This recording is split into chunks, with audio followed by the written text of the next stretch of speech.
Hello friends, welcome. सबसे पहले तो सॉरी कि थोड़ा वीडियो लेट पोस्ट हो रहे हैं। एक्चुअली टाइम थोड़ा मैनेजमेंट नहीं हो रहा है। ओके, जैसी टाइम मैनेजमेंट होता है एक दो दिन में मैं तो सारे वीडियो बराबर टाइम टू टाइम यहाँ पे पोस्ट करते जाऊंगा। ओके, तो आज यहाँ पे जो अपन सॉल्व कर रहे हैं वो है डीएडीआई का पाई चार्ट। ओके, इसके 4 to 5 अपन एग्जाम्पल्स देखेंगे। ऐसे अपन टेबल चार्ट भी लेंगे, जो जितने भी चार्ट्स है अपने पास मिक्स चार्ट तक सारे एग्जाम्पल्स अपन डेली यहाँ पे करेंगे। आज पाई चार्ट के कुछ एग्जाम्पल्स अपन यहाँ पे देख लेते हैं। जिन्होंने अभी तक चैनल को सब्सक्राइब नहीं किया है वो सब्सक्राइब कर लो, ताकि जो भी मैं वीडियोस यहाँ पे पोस्ट करूँ आपको मिल जाए और आपकी हेल्प हो जाए। ओके, तो चलिए स्टार्ट करते हैं। अपन यहाँ पे फर्स्ट क्वेश्चन है, अपने देखो डायरेक्शंस बोला है। Study the following graph carefully and answer the question given below it. The pie chart given below shows the breakup of the cost of construction of house in degrees. तो देखो assuming बोला है कि assuming that total cost of construction is ₹60,000। तो यहाँ पे देखो, अभी सबसे पहले पाई चार्ट को देख लेते हैं। पाई चार्ट में कितने सेक्शन है? यहाँ पे 6 सेक्शन है टोटल। ओके, जैसे लेबर है, सीमेंट है, ब्रिक्स है, स्टील है, सुपरविजन है एंड टिम्बर है। तो उसके अपने को क्या दिए है यहाँ पे? इनडायरेक्टली डिग्रीज दिए है। 90 है, 72 है, 54 है, 54 एंड 36। तो यहाँ पे फर्स्ट क्वेश्चन बोला है कि the amount spend in cement is. तो यहाँ पे सीमेंट का अगर देखते हैं तो सीमेंट का परसेंटेज रेशियो कितना है यहाँ पे? 72, मतलब 72 डिग्री है। तो इनडायरेक्टली अपनी जो कंस्ट्रक्शन कॉस्ट है वो कितनी है? 60,000। तो 60,000 के ऊपर अगर 72% अगर निकालते हैं तो इनडायरेक्टली कितना है? 12,000। तो अपना जो आंसर है वो क्या है यहाँ पे? 12,000। मैं यहाँ पे ऑप्शंस नहीं दे रहा क्योंकि यहाँ पे थोड़ा स्पेस का इशू होता है, इसलिए यहाँ पे मैं ऑप्शंस नहीं दे रहा हूँ। ओके, डायरेक्ट मैं यहाँ पे आंसर शो करवा रहा हूँ। तो आप इसका जैसे आंसर निकलेगा तो आपको पता ही चल जाएगा कि एग्जैक्ट क्या है। जैसे मैं सॉल्व कर रहा हूँ वैसे आप भी सॉल्व कीजिए, ताकि आपकी प्रैक्टिस भी हो जाए। Okay, next. अब सेकंड क्वेश्चन यहाँ पे बोला है, सेम है अपने पास चार्ट और सेकंड क्वेश्चन है। तो सेकंड क्वेश्चन यहाँ पे बोला है the amount spend on labour exceed the amount spend on steel. तो यहाँ पे देखो, लेबर की अगर बात करते हैं तो लेबर में 90 डिग्री है, और स्टील की अगर बात करते हैं तो यहाँ पे स्टील है तो 54 डिग्री है। तो टोटल कॉस्ट जो है हमारी कितनी है? 60,000। तो 60,000 के ऊपर 90% निकालेंगे, मतलब 90 डिग्री आउट ऑफ 360। अब ये 360 क्या है कि अगर जितना भी अमाउंट टोटल है इनका, अगर रेशियो निकालते हैं तो ये होता है 360, मतलब 36, 90, 72, 54, 54, 54। तो इनका अगर अपन टोटल करते तो वो कितना आता है? 360। तो जो लेबर है, लेबर का डिग्री कितना है? 90। तो 90 डिवाइड बाई 360 इंटू 60,000। तो यहाँ पे करेक्ट कितना आया? यहाँ पे 50,000। सेम अगर स्पेंड करते हैं अपन स्टील के ऊपर, तो स्टील का यहाँ पे कितना है? 54 है। तो 54 डिवाइड बाई 360 इंटू 60,000। ओके, तो यहाँ पे कितना है? 9,000। तो डिफरेंस अगर दोनों में देखते हैं तो 50,000 माइनस 9,000, तो यहाँ पे कितना है? 6%। तो 6% मतलब indirectly which is a total cost, मतलब यहाँ पे जो टोटल कॉस्ट है उसका कितना है? 10% है। Okay, next third.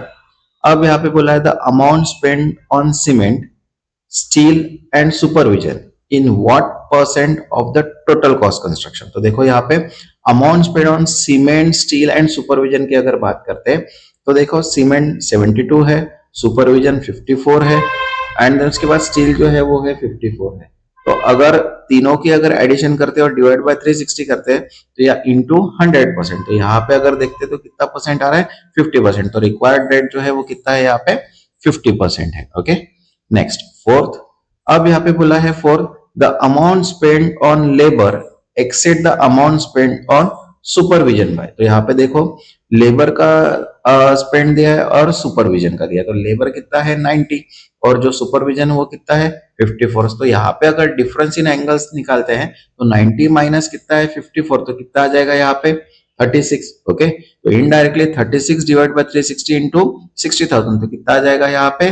6,000। मतलब जो अमाउंट स्पेंड हो लेबर एक्सेड, मतलब उससे ज्यादा कितनी हुई है? 6,000 ज्यादा हुई है। ओके, अब सेकंड क्वेश्चन है पाई चार्ट का। तो देखो यहाँ पे क्या किया अपन ने? दो चार्ट्स लिए। फर्स्ट जो चार्ट है वो साइंस का है, और सेकंड जो चार्ट है वो किसका है? आर्ट का है। तो देखिए यहाँ पे क्वेश्चन क्या है? The following pie chart gives the information about the percentage wise distribution of student studying in science and art in 7 different institution. Okay, 7 different institutions है जिसमें अपन आर्ट एंड कॉमर्स के क्या है? स्टूडेंट्स है। तो देखो इंस्टीट्यूशन कौन से? A B C D E F G। अब total number of student studying in science अगर देखते हैं तो इन्होंने दिया है 4700 and total number of studying in art अगर देखते हैं तो वो है 4300। ओके, तो यहाँ पे देखिए इनका क्या दिया है अपने को कि परसेंटेज दिया है कि A B C D E F G. तो इनका परसेंटेज जैसे ए का 21 है, बी का 17 है, सी का 19 है, डी का 13 है, ई का 11, एफ का 9 और जी का 10। तो ये साइंस के हो गए। सेम चीज यहाँ पे क्या दी है, आर्ट के लिए दी है। ओके, तो यहाँ पे अभी देखो फर्स्ट क्वेश्चन क्या बोला है, what is the total number of student studying science in institution F and E together. तो अभी साइंस की अगर बात करें, साइंस के इंस्टीट्यूशन की, तो एफ एंड ई बोला है। तो एफ का जो है वो 9 है और ई जो है वो 11% है। तो टोटल अगर साइंस के स्टूडेंट देखते हैं तो वो कितने हैं, 4700। तो अगर दोनों के अगर एडिशन करते हैं तो 11 प्लस 9 मतलब कितना हो गया अपना 20%। तो इनडायरेक्टली 4700 पे 20% अगर निकालते हैं तो कितना आएगा 940। तो यहाँ पे आंसर क्या आ गया 940। ओके, आप भी सॉल्व कीजिए तभी आपका पेपर सॉल्व होगा, अदरवाइज नहीं होगा। Okay, next. अब यहाँ पे सेकंड बोला है कि how many students from institute B study art and science. तो देखो यहाँ पे भी बी है साइंस के लिए और यहाँ पे भी है। तो बी का 17 है और यहाँ पे 23 है। तो यहाँ पे देखिए अगर स्टूडेंट्स अगर साइंस एंड आर्ट, लेकिन स्टूडेंट दोनों के डिफरेंट डिफरेंट है। तो यहाँ पे अगर सबसे पहले स्टूडेंट अगर साइंस की अगर बात करते हैं तो बी जो है वो साइंस के स्टूडेंट में 17% है। तो यहाँ पे 4700 का अगर 70% अगर निकालते हैं तो कितना आएगा यहाँ पे 7999, सॉरी 799। और आर्ट की अगर बात करते तो आर्ट में बी के जो इंस्टीट्यूट है वो 23% है। तो 43,000 पे अगर 4300 पे अगर 23% निकालते तो कितना आता है 989। तो अगर दोनों के अगर टोटल करते तो कितना आएगा 1788। तो 1788 हो गया कितने, हाउ मेनी स्टूडेंट्स, मतलब जो इंस्टीट्यूट बी है उसमें आर्ट एंड साइंस के अगर स्टूडेंट देखा जाए तो वो कितना है 1788। ओके, अब इसमें ही थर्ड क्वेश्चन है, देखिए क्या बोला है, find the respective ratio between the number of students studying science and art from institute C. तो देखो अभी यहाँ पे क्या बोला है, रिस्पेक्टिव रेशियोज निकालना है। तो यहाँ पे इंस्टीट्यूट सी की बात करते हैं तो सी में अगर देखते हैं तो यहाँ पे 19% है और यहाँ पे 17% है। तो इनडायरेक्टली जो साइंस का स्टूडेंट है वो 19% का है। तो इनडायरेक्टली 90% इंटू 4700 मतलब कितना होगा 893। और आर्ट की अगर इंस्टीट्यूट की बात करते तो कितने हैं 70%। तो 4300 पे 70% अगर निकालेंगे तो कितना आएगा 731। तो यहाँ पे जो रेशियो आ गया वो क्या आ गया 893:731। Okay, next fourth. अब यहाँ पे बोला है कि how many students from institute F and G together study art. तो अभी एफ एंड जी, तो यहाँ पे देखो 8 एंड 6 है। तो 8% एंड 6% अगर ज्वाइन करते तो कितना होता है, यहाँ पे ऐड करते तो 14%। तो इनडायरेक्टली आर्ट के जो स्टूडेंट है वो कितने हैं 4300। तो इसके ऊपर अगर 14% निकालते हैं तो आंसर आता है 602। ओके, मतलब दोनों इंस्टीट्यूट अगर आर्ट्स की अगर बात करते हैं तो दोनों इंस्टीट्यूट में कितने हैं 602 स्टूडेंट है। Okay, next fifth.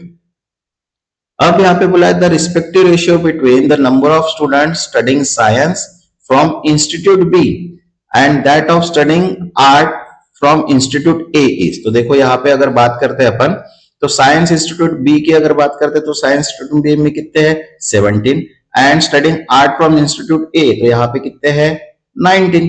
ओके, तो यहाँ पे इनडायरेक्टली 47 पे अपन 17% निकालेंगे तो 799 आ गया। और 4300 पे अगर 19% निकालते हैं तो कितना आता है 817। तो इनडायरेक्टली इनका दोनों का रेशियो कितना होगा 799:817। ओके, अब नेक्स्ट जो है वो है थर्ड क्वेश्चन। ओके, तो यहाँ पे थर्ड क्वेश्चन में क्या बोला है, the following pie chart shows the percentage distribution of candidate who were selected in RBI exam from 6 different district of MP. Total selected candidate from MP equals to 54,000। तो यहाँ पे कितना बोला है, यहाँ पे 54,000 बोला है। ओके, तो यहाँ पे देखो अब कितने डिफरेंट डिस्ट्रिक्ट है 6 डिफरेंट। तो यहाँ पे देखो भोपाल है, जबलपुर है, ग्वालियर है, इंदौर है, उसके बाद रायसेन है एंड सेलोर। ओके, तो यहाँ पे फर्स्ट क्वेश्चन यहाँ पे दिया है, देखिए क्या बोला है, the average number of candidates who were selected in RBI exam from Gwalior, Indore and Raisen. मतलब यहाँ पे कौन से दिए हैं? ग्वालियर, इंदौर, रायसेन। तो यहाँ पे देखिए क्या है, ग्वालियर है 36%, इंदौर है 12% और रायसेन जो है वो कितना है 40%। तो अब यहाँ पे 54,000 के ऊपर अगर अपन टोटल करते हैं तो इनडायरेक्टली सबके ऊपर देखो अलग अलग परसेंटेज अपन ने निकाले हैं, तो इनका अपन एडिशन करके भी परसेंटेज निकाल सकते हैं। ओके, तो इसका जो एडिशन आएगा वो कितना आता है 52। ओके, तो 52% अगर निकालते हैं तो वो कितना आता है, यहाँ पे देखिए 28,080। तो 28,080 तो डिवाइड बाय 3 करेंगे क्योंकि कितने डिस्ट्रिक्ट है यहाँ पे, 3 डिस्ट्रिक्ट बोला है, तो इनडायरेक्टली यहाँ पे जो एवरेज आएगा वो कितना आएगा 9360। ओके, जैसे जैसे क्वेश्चन है वैसे सॉल्व कीजिएगा।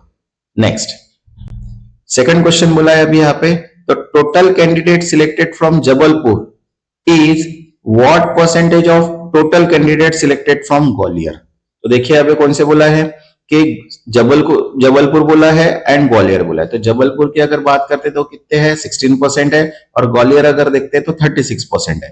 तो इनडायरेक्टली 36% अगर 16% अगर निकालते हैं 54,000 पे तो कितना आएगा 8640। और अगर ग्वालियर की अगर बात करते तो 54,000 पे अगर 36% निकालेंगे तो कितना आएगा 19440। तो अगर परसेंटेज निकालना है तो 8640 डिवाइड बाय 19440 इंटू 100 तो कितना आएगा यहाँ पे 44.44%। ओके, नेक्स्ट थर्ड, अब यहाँ पे बोला है कि out of total selected candidate from Gwalior if 20% candidates are female find the total male candidate selected from the Gwalior. तो देखो अभी यहाँ पे ग्वालियर की अगर बात करते हैं तो ग्वालियर में कितने हैं 36 है। तो 36% अगर निकालते हैं 54,000 पे तो कितना आ रहा है 19,440। अगर फीमेल कैंडिडेट्स की अगर बात करते हैं तो यहाँ पे फीमेल कैंडिडेट्स कितना बोला है 20%। तो 19,440 पे अगर 20% निकालते तो कितना आएगा 3,888। ओके, तो मेल कैंडिडेट्स अगर बात करते तो जितने के सिलेक्टेड कैंडिडेट्स है -3 ट्रिपल टाइम्स 8 करेंगे तो 15,552 क्या निकल गए मेल कैंडिडेट्स है। ओके, नेक्स्ट फोर्थ, अब यहाँ पे देखो फोर्थ बोला है the number of selected male candidate from Jabalpur is how more और less than the number of selected male candidate from Indore. तो अब देखो यहाँ पे जबलपुर की बात करें तो जबलपुर में 16% है एंड देन उसके बाद क्या बोला इंदौर, इंदौर में है 12%। तो यहाँ पे डिफरेंस जो है वो 4% का डिफरेंस है। ओके, तो देखो यहाँ पे सिलेक्टेड कैंडिडेट फ्रॉम जबलपुर अगर देखते तो 16% निकालेंगे अपन तो 8640 आ गया। फीमेल कैंडिडेट्स है यहाँ पे 10%। ओके, क्योंकि यहाँ पे बोला है कि इनडायरेक्टली फीमेल जो कैंडिडेट्स है वो अपने को पता ही नहीं है, बराबर है। तो इनडायरेक्टली फीमेल कैंडिडेट जो है वो कितने हैं 10%। ओके, तो इनडायरेक्टली 10% अगर 86 पे निकालेंगे तो 864, तो मेल कैंडिडेट्स कितने हो गए यहाँ पे 7666। ओके, तो इनडायरेक्टली यहाँ पे सिलेक्टेड कैंडिडेट्स अगर इंदौर की अगर बात करते हैं तो इंदौर अगर देखा जाए तो यहाँ पे कितने हैं 54,000, मतलब 12% अगर निकालते तो 6480 आया। तो फीमेल कैंडिडेट 5% बोला है तो यहाँ पे 5% के फीमेल कैंडिडेट्स कितने हैं 324। तो यहाँ पे मेल कैंडिडेट कितने आ गए 6560। तो इनका डिफरेंस अगर देखा जाए तो 7,776 माइनस 6156 तो कितना आ रहा है 1620। तो परसेंटेज अगर देखते हैं तो 1620 डिवाइड बाय क्या होगा मेल कैंडिडेट्स। ओके, जो भी डिफरेंस आएगा on selected number of Indore, तो इनडायरेक्टली यहाँ पे कितना है 26.31%। ओके, नेक्स्ट फिफ्थ, अब यहाँ पे बोला है what is the difference between the number of candidate in selected in RBI exam from Bhopal and सेलोर। तो देखो सिलेक्टेड कैंडिडेट अगर भोपाल अगर देखते तो भोपाल के कितने हैं 24%। तो 54,000 पे 24% निकालेंगे तो 12960 आ गया। सिलेक्टेड कैंडिडेट फ्रॉम सेलोर की बात करते हैं तो वो है 8% अपने, तो 54,000 पे अगर 8% निकालते हैं तो 4320। तो इनका जो डिफरेंस आएगा तो कितना डिफरेंस आ रहा है 12,960 माइनस 4320, तो इनडायरेक्टली 8640 क्या आ गया यहाँ पे करेक्ट आंसर आ गया। ओके, नेक्स्ट जो है वो अपना फोर्थ क्वेश्चन है यहाँ पे। तो यहाँ पे देखो फोर्थ क्वेश्चन क्या बोला है the following pie chart gives the information about the percentage distribution of central government employee by age profile. Okay, अब देखो यहाँ पे एज प्रोफाइल दिया है 29 to 60 15% दिया है, 30 to 39 28%, 40 to 49 12%, 50 to 59 24% and above 60 दिया है 21%। तो अब देखो यहाँ पे क्या बोला है question 1, out of 2.68 lakh central government employee how many are above 60 year old. तो यहाँ पे देखो टोटल अगर देखा जाए तो central government employee above 60 years कितने हैं 21%। तो इनडायरेक्टली 2,68,000 पे अपन क्या निकालेंगे 28% निकालेंगे। तो 28% जो आ गया मतलब इनडायरेक्टली 56,028 ओके मतलब 56,280 जो भी आंसर आएगा यहाँ पे वो रहेगा यहाँ पे उसका आंसर मतलब 0.5628 लाख जो बोला है मतलब 56,000 यहाँ पे क्या आएगा उसका अप्रोक्सीमेट वैल्यू आएगा। ओके नेक्स्ट सेकंड, अब देखो यहाँ पे क्या बोला है सेकंड में, out of 6.8 lakh seats only 4.2 lakh are employed.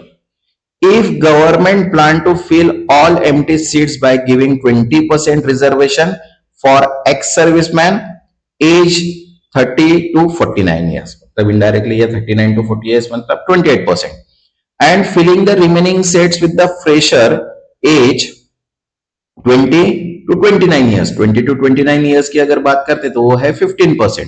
तो how many freshers will be hired. तो देखो अगर वैकेंट सीट की अगर बात करते तो 6,08,000 माइनस 4 लाख करेंगे तो 2,06,000 क्या है यहाँ पे वैकेंट सीट है। अभी एक्स सर्विसमैन अगर निकालते हैं यहाँ पे 2,60,000 पे तो कितना है 20% नहीं 20% नहीं आएगा यहाँ पे थोड़ा गलत हुआ है। एक्स सर्विसमैन जो है वो कितना बोला है एज 30 to 49 बोला है। ओके 30 to 49 अगर देखते हैं यहाँ पे 30 to 49 बोला है ना, तो इनडायरेक्टली अगर इनका एवरेज निकालते हैं तो वो 20% आता है। इन दोनों का अगर एवरेज निकालते हैं वो कितना आता है 20%। कैसे 28 plus 12 मतलब कितना हो गया 40 एंड 40 डिवाइड बाय 2 करते हैं तो 20% आता है। तो इनडायरेक्टली 2,60,000 पे 20% अगर निकालेंगे तो कितना है 0.52 लाख। ओके अब सीट्स देखते हैं फॉर फ्रेशर्स की, तो सेल्स सीट्स फॉर फ्रेशर्स अगर देखते हैं तो total vacant minus seats of experience man. तो अगर टोटल सीट्स कितने थे अपने पास 2,06,000, तो अगर उसमें से 0.52 अगर माइनस करते हैं तो इनडायरेक्टली कितना बचता है 2.08 लाख। तो वो क्या हो गया अपना फ्रेशर्स के लिए वैकेंसीज हो गई। ओके यहाँ पे देखिए थोड़ा कंफ्यूजन था लेकिन ये जो दोनों का डिफरेंस है वही यहाँ पे एवरेजन निकाला है। ओके क्योंकि यहाँ पे एक का नहीं बोला है 39 से 49 बोला है, मतलब ये जो 30 से 49 है इसलिए ये दोनों आएगा और इनका एवरेजन निकालना है अपने को। ओके नेक्स्ट थर्ड क्वेश्चन, अब यहाँ पे बोला है कि out of 18.6 lakh candidate who applied for government job 20% were ex serviceman.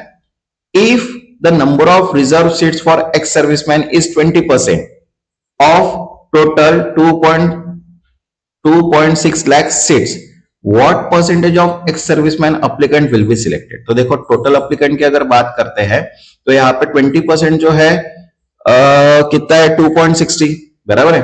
तो 80 लाख का अगर 20% अगर निकालते हैं तो वो कितना आता है।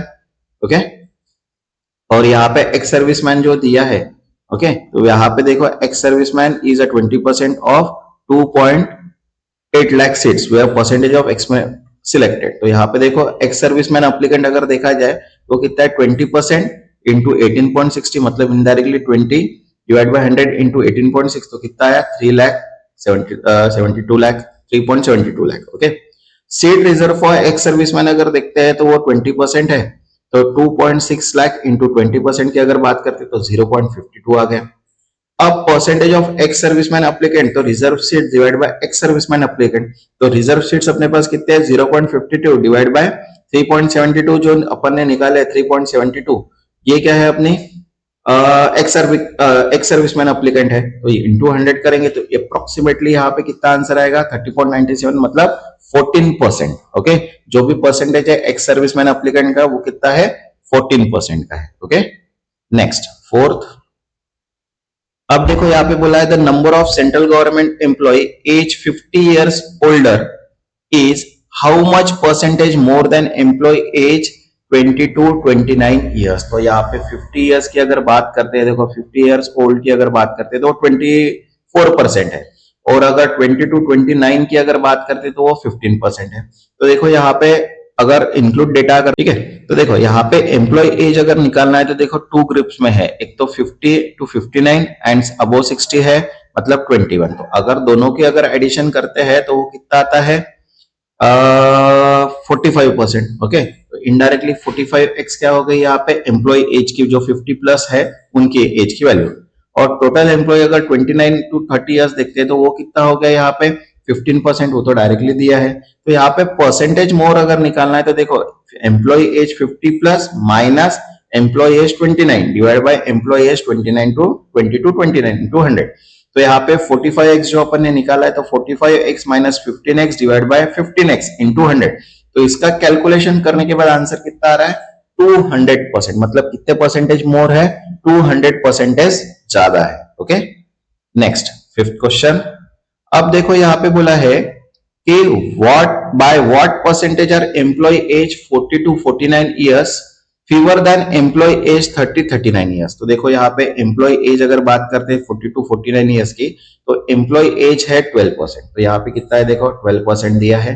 ओके, तो इनडायरेक्टली ये जो वैल्यू हो गई वो कितनी हो गई 12x। एज अगर देखते हैं 30 to 39 ईयर्स की, तो 30 to 39 ईयर्स है 28, ये हो गए 13। तो फिर से फ्यूअर परसेंटेज मतलब employ age minus 40 to 49 divide by 30 by, तो इसका अप्रोक्सीमेट अगर देखते हैं तो वो कितना आता है 57.14 इसका आंसर आता है। इसको आप कैलकुलेट कीजिए तभी इसका सॉल्यूशन मिलेगा। ओके, अदरवाइज नहीं मिलेगा, अगर सिर्फ देखने से नहीं होगा। Okay, next fifth. अब देखो यहाँ पे फिर से क्वेश्चन चेंज हुआ है।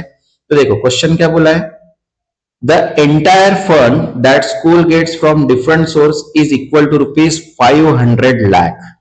अब यहाँ पे दो चार्ट्स दिए। ओके, तो देखो चार्ट वन जो है वो क्या है source of fund in school. Okay, ये जो चार्ट वन है, ओके, ये जो चार्ट वन है ये क्या है source of fund in school. और जो चार्ट टू है जो नीचे वाला है वो क्या है use of fund by the school. तो यहाँ पे देखो फर्स्ट क्वेश्चन क्या बोला है, what is the difference between the fund acquired by the school from NGO and internal source. तो अभी फंड जो एक्वायर्ड किया है वो एनजीओ का, तो एनजीओ यहाँ पे देखो 15% है और इंटरनल जो सोर्स है वो कितना है 5% है। तो इनडायरेक्टली यहाँ पे देखो फंड अगर 15% निकालते हैं 500 लाख के ऊपर तो वो 75 लाख आ गया, और 5% 15% आ गया, एंड देन 5% अगर निकालते हैं 500 पे तो वो आ गया 25 लाख। तो इनका डिफरेंस देखना है, तो 75 माइनस 25 मतलब कितना हो गया 50 लाख। तो करेक्ट आंसर क्या हो गया यहाँ पे 50 लाख। Okay, next second. अब यहाँ पे बोला है कि if the school manage school maintenance from the government agencies fund only, how much fund from government agencies would still be left from other use. तो यहाँ पे देखो अगर स्कूल मेंटेनेंस की अगर बात करते तो स्कूल मेंटेनेंस कितना है 20% है। गवर्नमेंट एजेंसीज की अगर बात करते तो वो है यहाँ पे 45%। ओके, तो देखो गवर्नमेंट एजेंसी की अगर फंड बात करते तो 45% इंटू 500 तो कितना आ गया 225 lakh. Okay, fund from school maintenance अगर करते तो 20% है, तो 500 पे 20% अगर निकालेंगे तो 100 लाख। तो रिमेनिंग फंड कितना बचा 225 माइनस 100, तो 125 लाख क्या है रिमेनिंग फंड है। Okay, next third question. अब यहाँ पे बोला है कि in a scholarship has paid out of donation fund. Okay, what is the approximate percentage of donation fund used for this purpose. तो यहाँ पे देखो डोनेशन फंड की अगर बात करते तो 35 है, स्कॉलरशिप अगर बात करते तो वो 15% है। तो देखो स्कॉलरशिप ऑफ फंड की अगर बात करते तो 500 इंटू 15% तो वो कितना हो गया 75 लाख। टोटल डोनेशन फंड की अगर बात करते तो 500 इंटू 35% मतलब 175 लाख। तो परसेंटेज अगर निकालना है तो 75 डिवाइड बाय 175 इंटू 100 करेंगे तो कितना आ जाएगा इनडायरेक्टली यहाँ पे 43%। Okay, next fourth. अब यहाँ पे बोला है कि what is the total amount used by the school for the payment. Okay, तो यहाँ पे देखो अगर use by school for the payment अगर बात करते हैं तो यहाँ पे अगर पेमेंट की बात करते तो वो 30% है।